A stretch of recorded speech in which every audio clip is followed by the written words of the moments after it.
Hello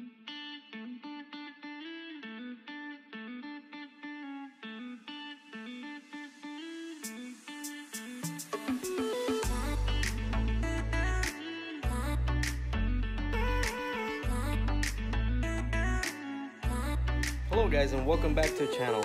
Today I'm actually doing a quick little video starting up the 2008 Ford Mustang Bullitt.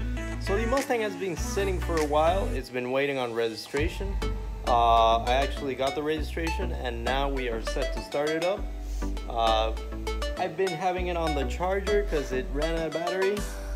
So we have to see if it starts up.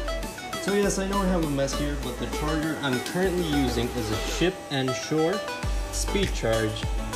It charges up to 10 amps, which is basically the fast charge. I have it on medium charge right now. It's been sitting all night, and on standard starting cycle.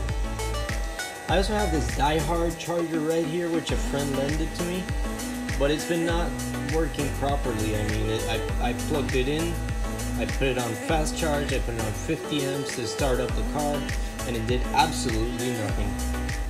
Okay guys, so right here I have the positive terminal on the positive terminal of the battery, obviously, and the negative terminal on the negative terminal of the battery.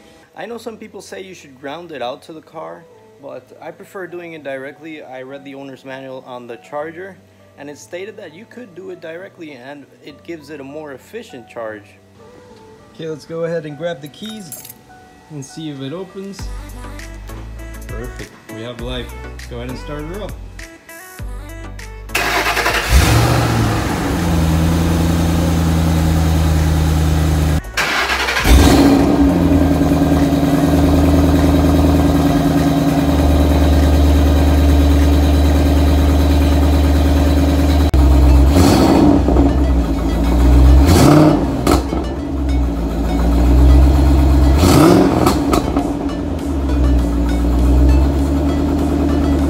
Okay guys, I'm super happy the car started right up. So I'm going to start using this car pretty soon once again. I have to give in the Nissan Frontier. It's already time to hand it in. I'm still waiting on my car to be sold. It's been a long process, but hopefully in the next couple of weeks we will have the car sold and we will have the new car on the channel. Alright guys, thank you for watching today's video, and remember to subscribe and hit post notifications for more. Take care, Garage Gang.